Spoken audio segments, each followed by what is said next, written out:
हमारे दीनदयाल जी और डॉक्टर राजीव शर्मा जी और दूसरे महानुभाव डायस पे हैं और सब मित्रों, आज मुझे यहाँ जो आमंत्रित किया गया है, दीनदयाल जी ने CSR रिसर्च फाउंडेशन जो चलाते हैं वो बहुत अच्छा काम कर रहे हैं और इन्होंने जो इस तरह का ये प्रोग्राम रखा, ये समय के हिसाब से बहुत ही इम्पोर्टेंट टॉपिक है। अब इनका जो टॉपिक है ये है challenges and opportunities in green hydrogen, electric vehicles and biofuels to combat climate changes. ये बड़ा ही कंटेम्पररी, बड़ी टॉपिकल सब्जेक्ट है। अब इसके बारे में I was seeing the list, ये 2 दिन से चल रहा है, कल और आज हुआ। जो स्पीकर, वेरी एमिनेंट स्पीकर आपको इसके बारे में बताए हैं, एंड आई एम श्योर कि जितना भी बताए हैं आप सबको उससे काफ़ी मतलब प्रोत्साहन मिला होगा। ये क्लाइमेट चेंज और जो ग्लोबल वार्मिंग हो रहा है इसको फाइट करने के लिए जो हमारे दीनदयाल जी अपनी फाउंडेशन के थ्रू करते हैं। तो मुझे ज़्यादा कहने की ज़रूरत नहीं, बस थोड़ी सी चीज़ें मैं बताना चाहूँगा। देखिए, ग्लोबल वार्मिंग या क्लाइमेट चेंज ये बहुत ही बड़ा चैलेंज है, पूरी मानवता के लिए बहुत बड़ा रिस्क है, बहुत बड़ा डेंजर है इससे, जिस तरह बदल रहा है सब। अब इसमें जैसा आप जानते हैं सबसे ज़्यादा जो प्रॉब्लम है वो कार्बन एमिशन की है। जितने भी हमारे फॉसिल फ्यूल हैं, चाहे वो कोल हो, चाहे वो क्रूड ऑयल हो, ये सब में कार्बन एमिट होता है। वो दे आर हाइड्रोकार्बन्स बेसिकली। जब वो जलते हैं तो हीट निकलती है, वो किसी फॉर्म में भी काम आए, चाहे व्हीकल चलाने में, चाहे फैक्ट्री चलाने में, या बिजली बनाने में, कैसे भी हो, और कार्बन बच जाती, कार्बन एमिट करती है। मतलब this is the basic thing. अब इससे सब ये जो आपकी ओजोन लेयर है ये सब ख़त्म हो रही है और ये ग्लोबल वार्मिंग बढ़ रही है, सारा प्रॉब्लम हो रहा है। अब इसके लिए आप जानते हैं बहुत दिन से चल रहा है। अब पेरिस कन्वेंशन जो लेटेस्ट है उसमें भी हमारे प्रधानमंत्री जी ने एक बहुत ही एम्बिशियस टारगेट एक्सेप्ट किया है। वो कहते हैं हम 2030 तक करीब 475 गीगावाट जो कैपेसिटी है वो नॉन कन्वेंशनल होगी। आज हमारी जो टोटल कैपेसिटी है करीब बनने वाली, वो करीब हमारी 1.4 टेरावाट आवर्स यूनिट कंजम्पशन हो रही है और करीब 11% के करीब जो है नॉन कन्वेंशनल है। और अगर हम 2030 तक ले जाएंगे इतना बना के, तो रफली it will become 40% of total consumption. हालांकि वो फिगर अभी फर्म अप होनी है, कितना टोटल होगा, क्या होगा। तो ये बहुत ही एम्बिशियस टारगेट है जो शायद किसी और कंट्री ने नहीं लिया है। अब इसके अंदर जो आज मैं कहना चाह रहा हूँ, क्योंकि ये जो मालूम है थर्मल तो सबको मालूम है, और जो नॉन कन्वेंशनल है बेसिकली 2 तरह की है, solar and wind energy. Solar ज़्यादा है, विंड थोड़ा कम है, और सोलर में बहुत ज़्यादा काम हो रहा है इंडिया में, बड़े बड़े इन्वेस्टमेंट हो रहे हैं, and we are one of the leading countries in production of solar power and very cheap also. तो बहुत सस्ती बना सकते हैं, काफ़ी कैपेसिटी है। Already the cost of solar power is lower than the cost of thermal power produce through this what is called burning the coal। तो ये होने से ऑलरेडी हमारी जो नॉन कन्वेंशनल एनर्जी है वो काफ़ी चीप है। अब जब हम ग्रीन हाइड्रोजन की बात करते हैं तो ग्रीन हाइड्रोजन क्या है बेसिकली? अगर आप पानी में इलेक्ट्रोलिसिस करेंगे, बिजली पानी के अंदर चलाएंगे, तो it will get splitted into hydrogen and oxygen. This is simple chemistry. Electrolysis will lead to that. It looks very simple on the on the notice board, on the blackboard for a chemistry student, but it's very complicated. It's not easy. Yes, process is the same, but technology-wise, where to store, how to store, and the cost, these are very important aspects. तो इसमें जो अब बात कर रहे हैं, जो उन्होंने अभी, तो ग्रीन हाइड्रोजन, एक तो हाइड्रोजन हो गई, if you split water and electricity तो हाइड्रोजन बन जाएगी, लेकिन ग्रीन हाइड्रोजन कैसे बनेगी? जब आप ग्रीन इलेक्ट्रिसिटी भेजेंगे, यानी कि green hydrogen is where hydrogen produce from water by using electricity from non conventional sources, renewable energy, तो वो ग्रीन हो गई। अब जो हाइड्रोजन है, अल्टीमेटली आप कुछ भी जलाएं, कार्बोहाइड्रेट, तो जो एनर्जी आती है वो हाइड्रोजन से आती है, कार्बन तो निकल जाता है। तो इसलिए अगर ग्रीन हाइड्रोजन हुई और उसको फ्यूल यूज़ किया आप, तो वो बहुत अच्छा होगा। और इसीलिए अब जो है, जो लेटेस्ट पॉलिसी स्टेटमेंट है, आई थिंक इट सेज कि India will produce 5 million tons of green hydrogen by 2030। It's a very very ambitious target.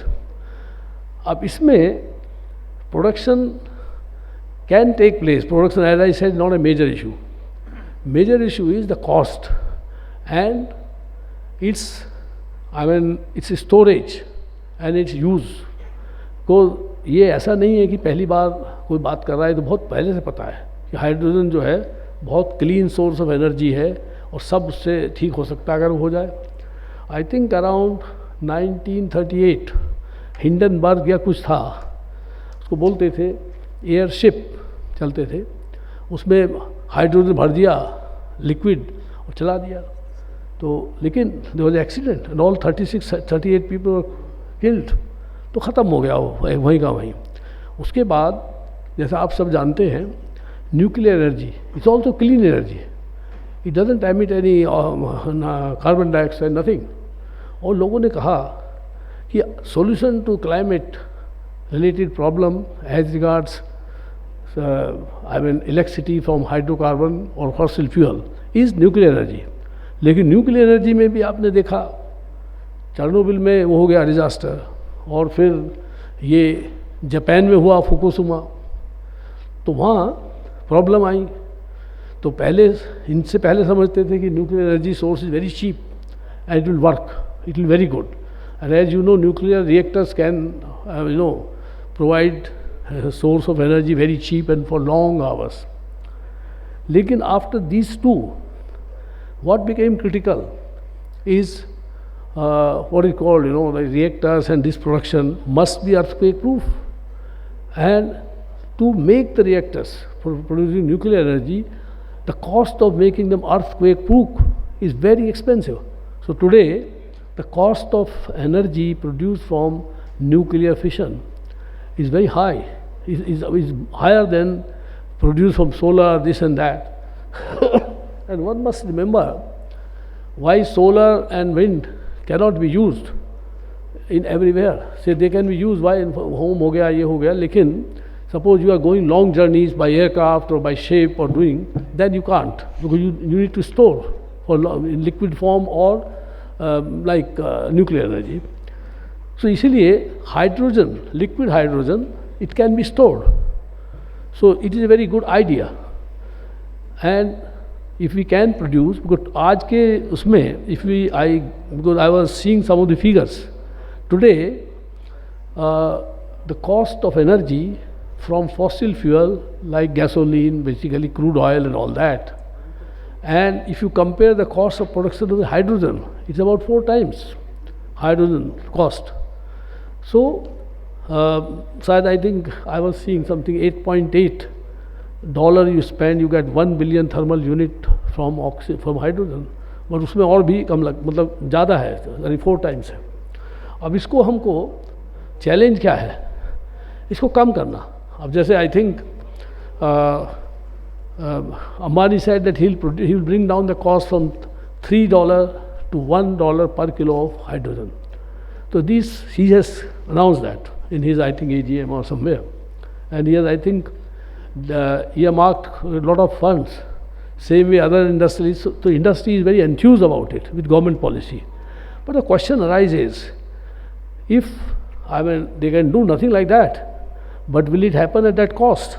Because technology, I think President Obama, I think in some place he gave guarantee from the government to a company, Sindra or something, about $650 million, and he produced this hydrogen, but cost was so high, it could not compete with the Chinese, panels and all that.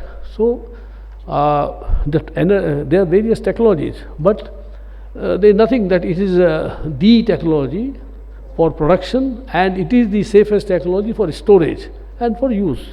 So one should not forget that hydrogen is the most inflammable gas, and any leak, anything, it leads to a disaster. It just can't control explosion and heat and all that, and that is why, though scientists and politicians or policymakers have been thinking for last more than 70-80 years actively, but why it has not become commercial? This is a very, very moot question, which one must answer. And now, because government has announced, so here, if industries, because they have to do this, it is in the private sector, government is not doing that, the public sector will do.